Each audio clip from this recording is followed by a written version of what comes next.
और मेरे बच्चों, क्या हाल चाल। आज हम CUET के बारे में डिस्कस करेंगे और समझेंगे इसकी जरूरत क्यों पड़ी। देखो, इससे पहले भी CUET होता था, लेकिन इसको हम CUCT के नाम से जानते थे। यानी कि जो central university entrance exam test, common entrance test है, इसको हम फॉर्मली इसके नाम से जानते हैं। जो आजकल अब जो स्टार्ट हुआ है वो है सेंट्रल यूनिवर्सिटी एंट्रेंस टेस्ट के नाम से। पहले जो CUCET था ये ऑप्शनल था। कुछ यूनिवर्सिटी ऐसी थी जो सेंट्रली फंडेड थी, सेंट्रल गवर्नमेंट जिसको फंड करती है, वो पहले भी अपने यहां एडमिशन एंट्रेंस के बेस पे करती थी। लेकिन ज्यादातर यूनिवर्सिटीज ऐसी थी, यह है लगभग इस टाइम 54 सेंट्रल यूनिवर्सिटीज हैं, है ना। तो उनमें से ज्यादातर यूनिवर्सिटीज ऐसी थी जो मेरिट के बेस पे एडमिशन करती थी, यानी 12th के मार्क्स जो होते थे उसके बेस पे अपना एडमिशन करती थी। लेकिन इस बार से क्या कर दिया, सेंट्रल गवर्नमेंट ने एक कॉमन यूनिवर्सिटी एंट्रेंस टेस्ट कर दिया है कि सभी बच्चों को सभी यूनिवर्सिटी, सेंट्रल यूनिवर्सिटीज में एडमिशन लेने के लिए इस टेस्ट को क्लियर करना जरूरी है। अगर इस टेस्ट को क्लियर करोगे तभी आपका यूनिवर्सिटी में एडमिशन होगा, नहीं तो नहीं होगा। तो ये इस साल से यानी कि 2022 से ये कंपलसरी कर दिया गया है कि सभी सेंट्रल जो यूनिवर्सिटीज हैं, जो सेंट्रल गवर्नमेंट इसको रन करती है, जो फंडेड होती है वहां से, वो सारे के सारे अपना एडमिशन इसके थ्रू ही करेंगी। अब बात आती है कि भाई इसकी जरूरत क्यों पड़ी, है ना। मेरिट के बेस पे अच्छा चल रहा था, क्यों इसकी जरूरत पड़ी? तो इसकी जरूरत इसलिए पड़ी, देखो कुछ ऐसे एग्जामिनेशन बोर्ड हैं, स्टेट बोर्ड्स हो गया, CBSE हो गया, इस तरह के बहुत सारे जो सेकेंडरी लेवल के एग्जाम्स कराती है, सीनियर सेकेंडरी लेवल के एग्जाम्स कराती है, कंडक्ट कराती हैं, जो बहुत सारे स्टेट्स लेवल के बोर्ड हैं अपने, या CBSE है, ICSE है। तो इसमें जो स्टूडेंट्स के मार्क्स आते थे, इनमें बड़ा वेरिएशन होता था। कुछ बोर्ड ऐसे होते थे जो बड़ी मुश्किल से जिनमें बच्चों के मार्क्स आते हैं, कुछ ऐसे बोर्ड जो लड्डू की तरह मार्क्स बांटते हैं। तो ये मार्क्स में ये यूनिफॉर्मिटी नहीं थी। तो इसी जो यूनिफॉर्मिटी नहीं थी इनमें, इसको खत्म करने के लिए क्या किया गया, एक कॉमन एंट्रेंस एग्जाम टेस्ट कर दिया गया। ठीक है, तो इसको जरूरत इसलिए पड़ी क्योंकि अलग अलग बोर्ड का पैटर्न, मार्किंग स्कीम अलग अलग था। तो एक बच्चा जो बड़ा अच्छा था उसके मार्क्स हो सकते थोड़े कम थे, एक बच्चा जो उतना अच्छा नहीं है उसके मार्क्स बड़े अच्छे हैं, उसका एडमिशन हो गया। तो इस चीज को खत्म करने के लिए यह टेस्ट स्टार्ट किया गया है, जिसको हम सेंट्रल यूनिवर्सिटी एंट्रेंस टेस्ट कहते हैं। ठीक है, उसके बाद ध्यान रखेंगे, ये जो पूरी टेस्ट है इसको कंडक्ट कराएगी एक एजेंसी जिसका नाम है NTA, यानी कि नेशनल टेस्टिंग एजेंसी। क्या नाम है इसका? नेशनल टेस्टिंग एजेंसी, जो पूरे इंडिया में है ना, और कुछ बाहर भी, इस इंडिया से बाहर, outside India, national testing agency NTA इस एग्जाम को कंडक्ट कराएगी। और इस एग्जाम में को फॉर्म फिल करने के लिए सबसे पहले तो जो एलिजिबिलिटी क्राइटेरिया है वो क्या है, मिनिमम एलिजिबिलिटी क्राइटेरिया,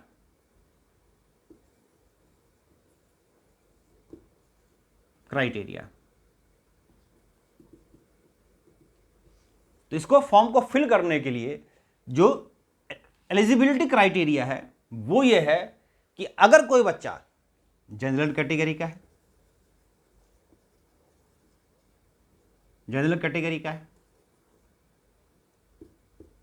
है ना, या OBC है, या EWS कैटेगरी में कोई आता है, EWS कैटेगरी में आता है, तो उसके 12th क्लास में मिनिमम 50% मार्क होने चाहिए, ये है। और SC और ST कैंडिडेट्स के लिए 5% का बफर रखा गया है, वो है आपका, उनको मतलब 45% उनका एलिजिबिलिटी क्राइटेरिया, मतलब एग्जाम में बैठ सकते हैं। तो जनरल कैटेगरी के लिए 50%, SC ST के लिए 45% की मिनिमम मार्क होना चाहिए, उसका 12th क्लास में मार्क्स होने चाहिए, तो एंट्रेंस एग्जाम में बैठ सकता है। ठीक है, तो ये आपका एलिजिबिलिटी क्राइटेरिया हो गया। उसके बाद आता है इसका फी स्ट्रक्चर। चलो यही लिख देता हूं मैं, फी स्ट्रक्चर।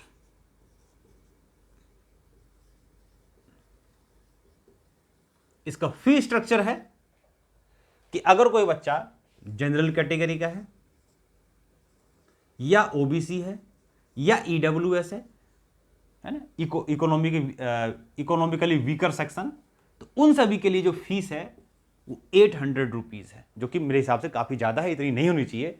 एजुकेशन फ्री होनी चाहिए सबके लिए। इतनी ज़्यादा फीस क्यों ले रहे हो मोदी जी? कुछ कम करो, बच्चों पर रहम करो। तो 800 रुपीज़ है। उसके बाद जो आपके एससी या एसटी कैंडिडेट्स हैं उनके लिए 350 रुपीज़ फीस है। और जो आपके पीडब्ल्यूडी यानी कि जो फिजिकली चैलेंज्ड पर्सन्स हैं, जैसे फिजिकली इम्पेयर्ड हैं, दिखने में दिखता नहीं है, ये इस तरह से है ना, तो किसी भी तरह का जो उसमें डिसेबिलिटी है तो उसके लिए कोई फीस नहीं है, मतलब नील है। ठीक है, तो इन सेक्शंस के लिए कोई फीस नहीं है, इसके लिए 800 है, एससी एसटी के लिए 350 फीस है। तो ये आपका हो गया फी क्राइटेरिया, और मैंने बताया कौन इसको कंडक्ट कराएगी, तो इस तरीके से हुआ। अब आता है इसका देखो एग्जाम पैटर्न। एग्जाम पैटर्न क्या है? लगभग मैंने बताया 54 यूनिवर्सिटीज हैं, सेंट्रल यूनिवर्सिटी, जिसमें अभी एग्जाम होगा, है ना। सेंट्रल यूनिवर्सिटी में कौन कौन सी आती है? जैसे आपकी दिल्ली यूनिवर्सिटी है, उसमें होगा एग्जाम, उसी के थ्रू होगा। जामिया मिलिया इस्लामिया है, जेएनयू है, एएमयू है, और आपका बनारस हिंदू यूनिवर्सिटी है। तो इसी तरीके से लगभग 54 यूनिवर्सिटीज है, प्लस 4 स्टेट यूनिवर्सिटीज ऐसी भी हैं जिन्होंने जो अपना एग्जाम इसके थ्रू ही कराएंगे। तो 50 + 4 इस बार है, आगे हो सकता है और भी इंक्रीज हो जाए, तो ये पहली बार हो रहा है। तो इसीलिए इतने मैंने आपको बताया कि सेंट्रल तो सारे हैं, कुछ स्टेट्स भी अपने यूनिवर्सिटीज का एडमिशन इसके थ्रू ही कराएंगे। अब आता है इसका देखो, जिसका एग्जामिनेशन पैटर्न है, वो एग्जामिनेशन पैटर्न किस तरीके का होगा। जिसका एग्जामिनेशन पैटर्न है वो एग्जामिनेशन पैटर्न किस तरीके का होगा। तो इसमें अगर आप देखें ध्यान से, तो जिसका एग्जाम पैटर्न है, पैटर्न, ये इसका एग्जाम पैटर्न, यानी हम ये बोलेंगे ये 4 सेक्शन में बटा हुआ है। कितने सेक्शन से बटे हुए हैं? 4 सेक्शन में। तो सबसे पहले आता देखो सेक्शन 1A। एक्चुअली हम देखेंगे तो 3 सेक्शन है, 1 सेक्शन को 2 हिस्सों में बांट दिया गया, 1A 1B। तो जो आपका सेक्शन 1A है, ये सेक्शन 1 है आपका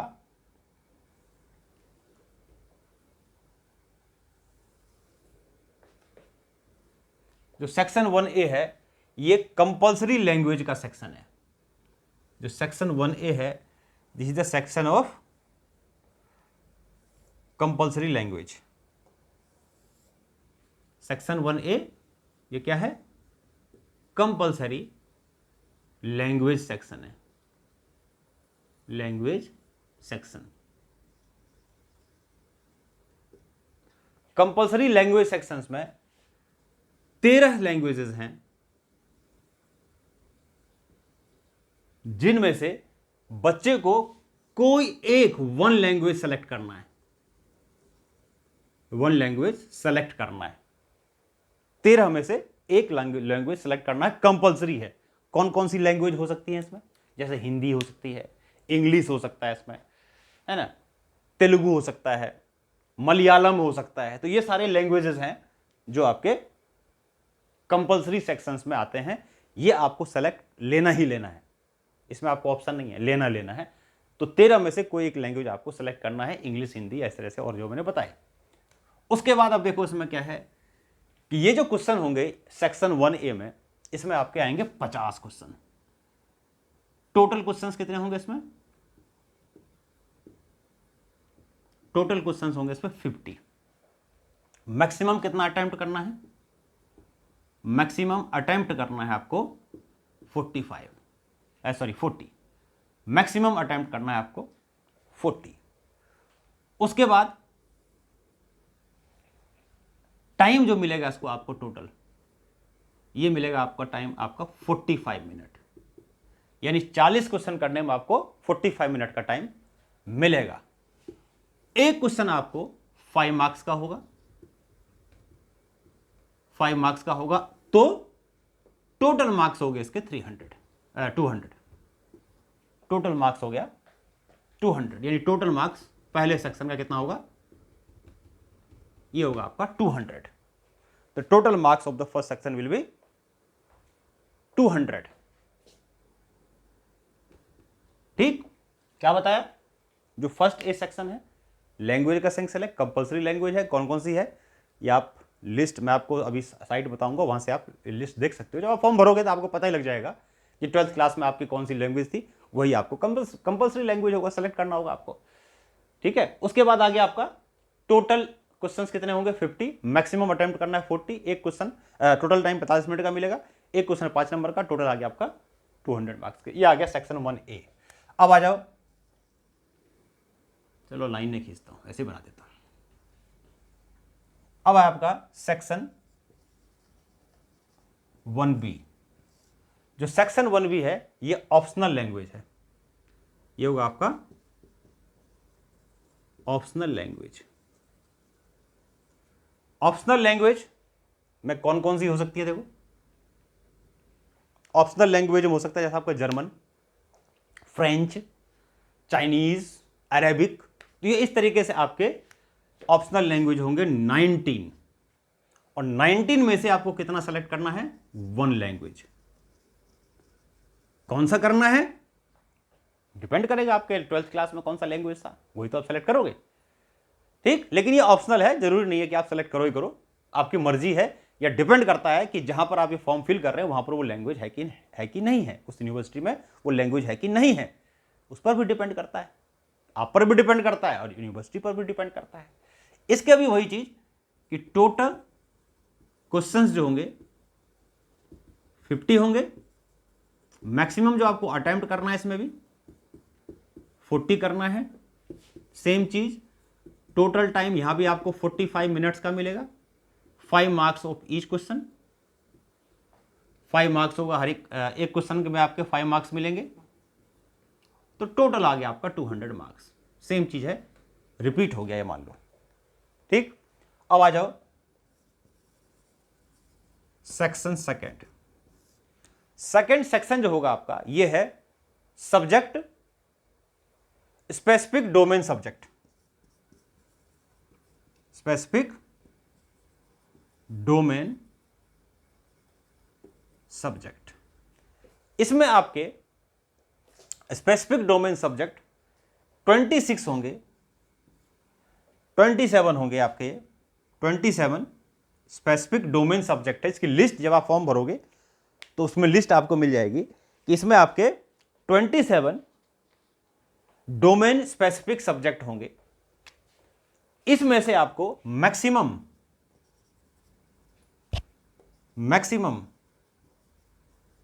6 सब्जेक्ट सेलेक्ट करने हैं, मैक्सिमम 6 सब्जेक्ट आपको सेलेक्ट करना है इस 27 में से। ऑप्शन मिल जाएंगे, उसमें से वही सब्जेक्ट आप सेलेक्ट करोगे जो आपके 12th बोर्ड में थी, फिजिक्स थी, केमिस्ट्री थी, जो भी आपकी थी वो लैंग्वेज आपको मिलेगी, वो आपको उसमें सेलेक्ट करना है। ध्यान रखना जो लैंग्वेज आपने यहां सेलेक्ट कर ली कंपल्सरी वो यहां पर सेलेक्ट नहीं करोगे, या आपको नहीं मिलेगा, दोनों में आपको एक चीज नहीं मिलेगा, अलग अलग होना चाहिए। तो स्पेसिफिक डोमेन सब्जेक्ट मैंने बताया 27 होंगे, 6 आपको मैक्सिमम 6 आपको लेने हैं। इसमें भी वही चीज, total questions 50, attempt maximum attempt 40, total time 45 minute, और 5 मार्क्स ऑफ ईच क्वेश्चन, तो टोटल मार्क्स हो गया 200 मार्क्स।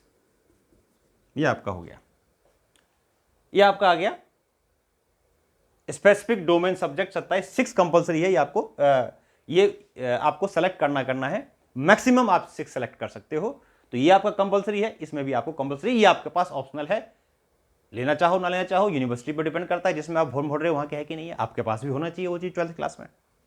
अब आता है सेक्शन थर्ड। सेक्शन थर्ड है जनरल एबिलिटी का, general ability test. General ability test में आपका क्या होगा, इस टेस्ट में आपका जीके होगा, करंट अफेयर्स होगा, रीजनिंग के क्वेश्चंस होंगे, न्यूमेरिकल एबिलिटी के क्वेश्चंस होंगे और सिंपल मैथ्स होगा जो अप टू 8th क्लास तक का होगा लगभग, उससे ज़्यादा मतलब इजी होगा। रीजनिंग का होगा, न्यूमेरिकल एबिलिटी के क्वेश्चंस होंगे, है ना, ग्राफ से रिलेटेड बहुत सारे क्वेश्चंस आपको मिल सकते हैं इसमें। मेंटल एबिलिटी का टेस्ट हो गया आपका, सेंट्रल और इस तरह के रीजनिंग के, इस तरह के आपके ये इसमें आ जाएंगे, जिसको हम जनरल एबिलिटी टेस्ट कहते हैं, ये आपका होगा। ये भी जो जनरल एबिलिटी टेस्ट है ये भी यूनिवर्सिटी वेरी करेगा, ये आपके ऊपर डिपेंड नहीं करेगा, यूनिवर्सिटी के ऊपर डिपेंड करेगा। कुछ यूनिवर्सिटी ऐसी होती है जिनको कहता है कि मुझे तो लेना है ये टेस्ट, तो ठीक है भैया ले लो। कुछ यूनिवर्सिटी कहती है नहीं मुझे ये नहीं लेना, मुझे तो इससे काम चलाना है, तो नहीं लेगी। वो यूनिवर्सिटी डिपेंड करता है कि कौन सी यूनिवर्सिटी इसको लेना चाहती है, कौन सी यूनिवर्सिटी इसको लेना नहीं चाहती है। इसमें आपको देखो टोटल क्वेश्चंस आपको मिलेंगे इसमें 75। अगर आपको करना है, अगर ये यूनिवर्सिटी कंपलसरी है उसके लिए, तो टोटल क्वेश्चंस इसमें 75। अटेम्प्ट करना है मैक्सिमम, अटेम्प्ट करना है 60। टोटल टाइम मिलेगा आपको 60 मिनट,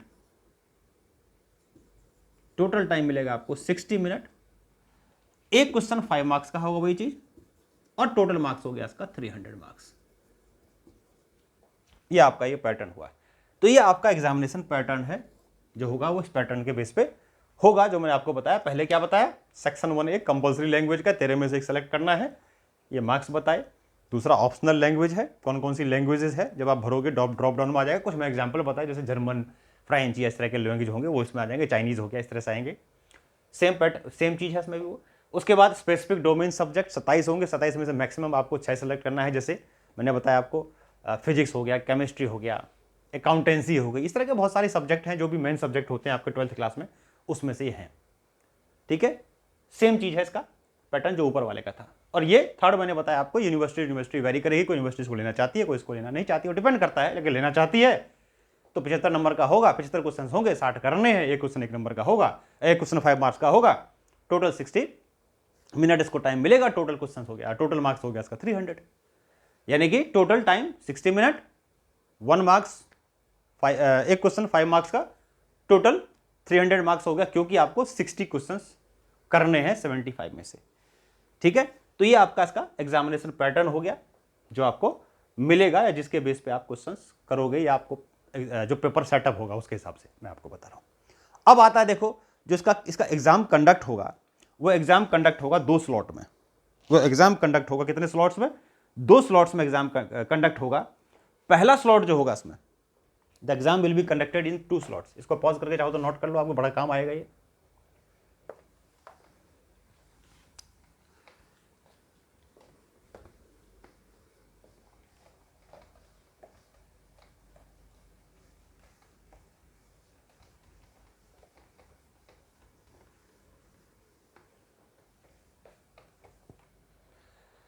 तो examination will be conducted in 2 slots.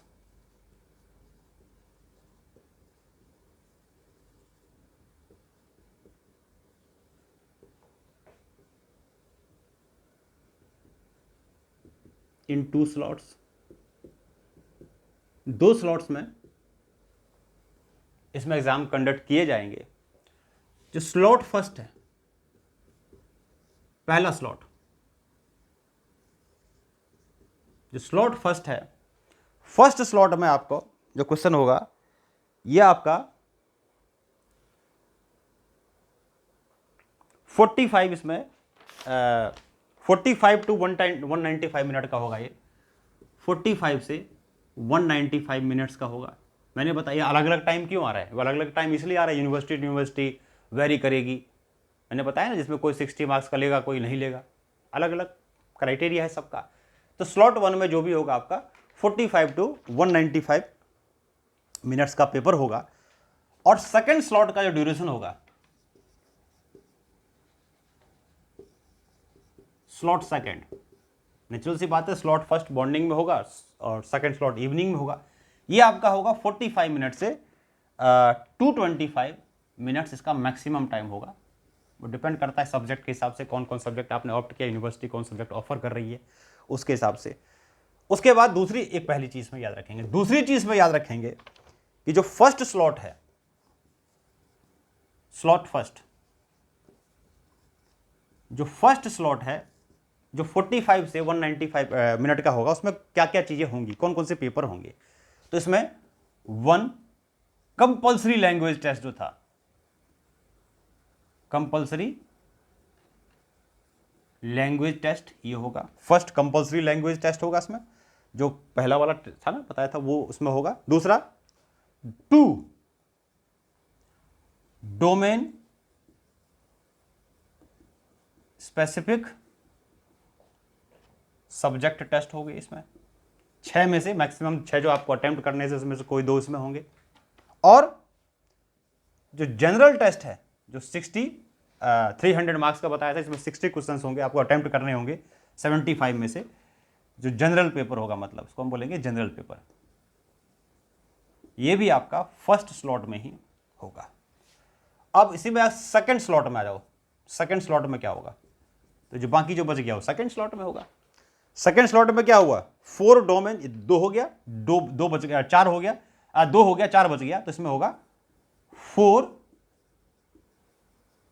Domain specific test इसमें होगा। और दूसरी चीज, इसमें जो ऑप्शनल लैंग्वेज वाला था सब्जेक्ट वो भी इसमें होगा, 1 ऑप्शनल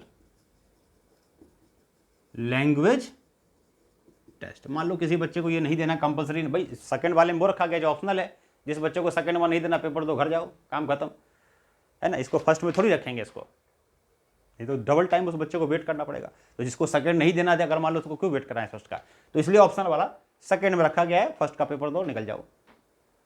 समझ में आ गया। तो ये मैक्स, उसमें भी देखो मैक्सिमम है। तो मैंने बताया आपको, ये आपको इस तरीके से आपका 2 स्लॉट में इसका पेपर होगा, इस तरीके से इसमें पेपर को डिवाइड किया गया है। जो सेकंड स्लॉट, फर्स्ट स्लॉट का मैंने बताया कि 1 कंपल्सरी लैंग्वेज टेस्ट होगा, 2 डोमेन स्पेसिफिक टेस्ट होगा और जनरल पेपर होगा। स्लॉट सेकंड में 4 डोमेन, जो बाकी जो 4 बच गए वो 4 डोमेन स्पेसिफिक टेस्ट होंगे यहाँ पर, 1 ऑप्शनल लैंग्वेज टेस्ट भी सेकंड स्लॉट में ही होगा। तो इस तरीके से आपका यह पेपर का पैटर्न होगा और इस तरीके से मैंने आपको बताया कि एग्जाम कंडक्ट होगा। अब आता है देखो इसमें कि ये जो पेपर, जो क्वेश्चंस आएंगे आपके, जैसे आपका लैंग्वेज टेस्ट है, तो लैंग्वेज टेस्ट में किस तरह के क्वेश्चंस आएंगे।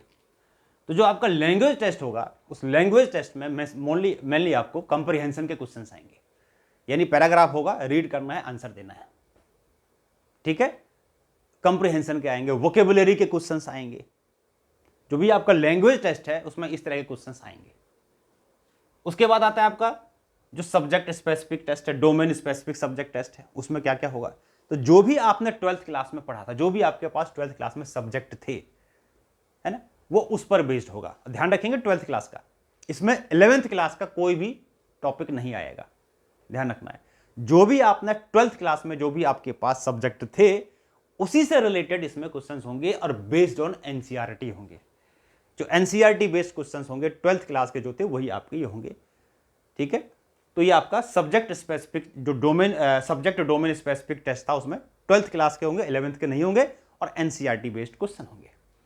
तीसरी चीज जो आपकी जो जनरल पेपर तो मैंने बताया इसमें एक होगा, इसमें आपको बता चुका हूं मैं, इसमें क्या क्या चीजें होंगी।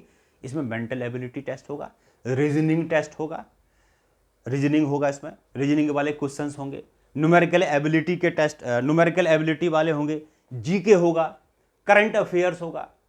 तो इस तरह के क्वेश्चंस आपको जनरल पेपर में मिलेंगे। ये हो भी सकता है कुछ यूनिवर्सिटीज को नहीं भी ले सकती है, ये आपका पेपर का पैटर्न होगा, ठीक है। तो एक चीज हमेशा ध्यान रखना आप कि जो पेपर आपका आएगा, जो एग्जाम में पेपर होगा, इसमें जो आपका ये टेस्ट होगा, उसमें जो सब्जेक्ट वाला डोमेन, सब्जेक्ट डोमेन टेस्ट जो था वो आपका सिर्फ 12th का आएगा और एनसीईआरटी बेस्ड होगा। तो ये पेपर उतना मुश्किल नहीं होने वाला जितना मुश्किल समझते हैं कि जी एग्जाम्स होती है या नीट के पेपर्स होते हैं, उतने डिफिकल्टी लेवल्स में नहीं होंगी। वहाँ पर जो सिलेक्शन क्राइटेरिया होता है थोड़ा मुश्किल होता है, लगभग ये मान लो 60-70 में से एक बच्चा सेलेक्ट होता है वहाँ पर, यहाँ पर लगभग 5 में से 1 होगा, 4 तो यहाँ भी सेलेक्ट नहीं होंगे। ध्यान रखना है, पढ़ना है आपको इसमें भी, ऐसे नहीं कि नहीं पढ़ना है, लेकिन उससे कंपेयर करोगे तो यहाँ सिलेक्शन क्राइटेरिया काफ़ी ईजी मिलेगा आपको, सिलेबस काफ़ी आसान मिलेगा। मतलब आपको सिलेबस तो वही है, लेकिन क्वेश्चंस आपको काफ़ी ईजी लेवल के मिलेंगे। ठीक है, आपको बताया मैंने अभी कि ये टेस्ट जो कंडक्ट कराएगी वो कौन कराएगी? NTA, national testing agency. अब ये जो टेस्ट होगा इसके लिए कुछ प्रोसीजर भी होगा, ये फॉर्म फिल करना है, क्या करना है ना। तो इसका ध्यान रखना, जो नोटिफिकेशन है वो नोटिफिकेशन इसका निकल चुका है, बच्चों को पता होगा, आप लोगों को भी पता होगा कि नोटिफिकेशन इसका आ चुका है और रजिस्ट्रेशन इसका स्टार्ट हो चुका है। जो रजिस्ट्रेशन है स्टार्ट हो चुका है, तो जो बच्चे इसमें अब तक रजिस्टर्ड नहीं किए, रजिस्टर्ड करो, क्योंकि आगे आने वाले टाइम में बहुत हेक्टिक शेड्यूल होने वाला है। बोर्ड्स के पेपर आपके स्टार्ट होने वाले हैं और भी चीजें आपको प्रिपेयर करनी है, तो जितनी जल्दी से जल्दी इसको भर लो उतना बढ़िया है। तो जिसका रजिस्ट्रेशन है, प्रोसीजर है, हैज बीन स्टार्टेड, जो रजिस्ट्रेशन प्रोसेस है इसका वो स्टार्ट हो चुका है और ये 6 अप्रैल से स्टार्ट हो गया है।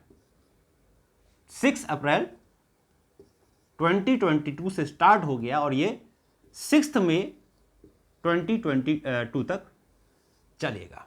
तो आपको लेट तक वेट नहीं करना है कहीं कि भाई बाद में भरेंगे हम, तो ऐसा नहीं करना है आपको, जल्दी से फिल करना है कि जितनी जल्दी करो, निपटाओ, खत्म करो कहानी को। आगे आपको और भी चीज की तैयारी करनी है, इसी की भी तैयारी करनी है, इसमें थोड़ी लगे रहोगे, बोर्ड की तरफ अपना ध्यान दोगे, तो जल्दी से जल्दी आपको फॉर्म को फिल करना है। ये आपकी मैंने बताई रजिस्ट्रेशन प्रोसीजर और रजिस्ट्रेशन का डेट है, डेट ऑफ रजिस्ट्रेशन या पीरियड ऑफ रजिस्ट्रेशन।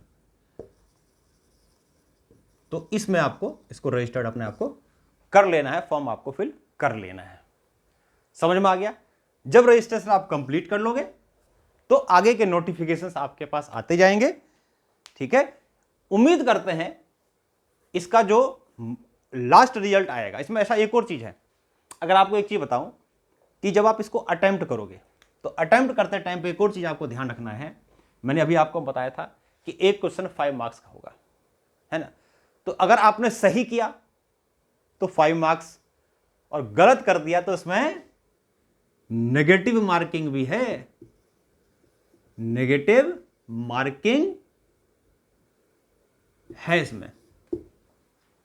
एक क्वेश्चन करोगे तो 5 नंबर मिलेगा और एक गलत कर दोगे तो 1 मार्क्स आपका कट जाएगा, यानी कि 1 इसकी नेगेटिव मार्किंग है।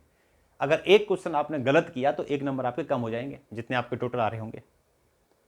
ठीक है, तो ये नेगेटिव मार्किंग है, इसीलिए जब मार्क करना तो सोच समझ के करना, ऐसे नहीं करना है जय श्री राम करके काम कर दिया, ऐसे नहीं करना। ठीक है, तो नेगेटिव मार्किंग है, इसलिए आपको ये चीज ध्यान रखना है कि एक क्वेश्चन गलत, एक नेगेटिव मार्किंग, एक क्वेश्चन सही, 5 नंबर मिले, ये भी ध्यान रखना है। मिल ज्यादा रहा है, कट कम रहा है, लेकिन हम ध्यान रखेंगे, हमें आता होगा, हम पढ़ के जाएंगे, सही करके आएंगे, हम गलत क्यों करके आएंगे। तो ये आपका हमारा मार्किंग का क्राइटेरिया रहेगा। समझ में आ गई बात? तो ये रजिस्ट्रेशन प्रोसीजर है। जब आपका एग्जाम होगा तो एग्जाम के बाद एक प्रोविजनल की भी दिया जाएगा आपको। उस प्रोविजनल की में आप जो भी आपने आंसर्स किए, आपकी भी आंसर शीट आएंगी, आप डाउनलोड कर सकते हो, आप देख सकते हो कि जो उनकी जो प्रोविजनल आपका जो आंसर है, जो प्रोविजनल की है ना, उस प्रोविजनल की को आप चैलेंज भी कर सकते हो, उस प्रोविजनल की को आप चैलेंज भी कर सकते हो। उसमें कुछ आपको पैसे लगेंगे जब आप चैलेंज, अगर मान लो कोई आपको लगता है कि प्रोविजनल की में आंसर गलत दिया हुआ है, आपने कुछ और लिखा है, उसमें कुछ और दे रहा है, वो गलत है उसका, तो उसको आप चैलेंज कर सकते हो। अगर सही हुआ तो ठीक है, आपको पैसे रिफंड हो जाएगा। नहीं, आपने गलत बताया, उसका मतलब उनका क्वेश्चन सही, अगर आंसर सही था, आपने गलत बता दिया तो आपके पैसे गए। तो जब चैलेंज करना है तो ध्यान रखना इस चीज़ का। ठीक है, उसके बाद कुछ दिनों बाद, 1 हफ्ते बाद लगभग मान लो, जब प्रोविजनल किया जाएगी तो 1 या 2 हफ्ते बाद उनके फाइनल आंसर की आएगी। उसके बाद फिर आपके मार्क्स डिक्लेयर होंगे, मेरिट आएगा। उसके बाद आपका जुलाई के 2nd वीक में लगभग आपकी फाइनल आंसर की आ जाएगी। आपको पता लग जाएगा, रिजल्ट आ जाएगा कि आप सेलेक्ट हुए, कि कितने आपके मार्क्स आए और कितना उसमें मेरिट किया उसमें एंट्रेंस टेस्ट में। उसके बाद आपकी काउंसलिंग होगी, काउंसलिंग के बाद वही सब वेरिफिकेशन होगा, सर्टिफिकेट, जो नॉर्मल प्रोसीजर होता है वो सब होगा काउंसलिंग में, सर्टिफिकेट वेरिफिकेशन। उसके बाद कॉलेज में चली जाओगे, और क्या है। ठीक है, तो ये जुलाई के एंड तक आपका पूरा कंप्लीट हो जाएगा प्रोसीजर। तो ये आपको ध्यान रखना है मेन डेट कि कब से कब तक आपका एग्जाम है, ठीक है। इसके अलावा मैं क्या करता हूं, आपको एक लिंक, एक मैं वेबसाइट का नाम बता रहा हूं, तो उस वेबसाइट को आप नोट कर लो। ये वेबसाइट है आपका, कोई भी आपको डिटेल चाहिए तो ऑथेंटिक वेबसाइट पे हम जाएं, वहीं से हमें डिटेल मिलेगा, कहीं इधर उधर हम नेट से खोज करके ना कुछ भी निकाल लें। तो इसका वेबसाइट है, ऑफिशियल वेबसाइट,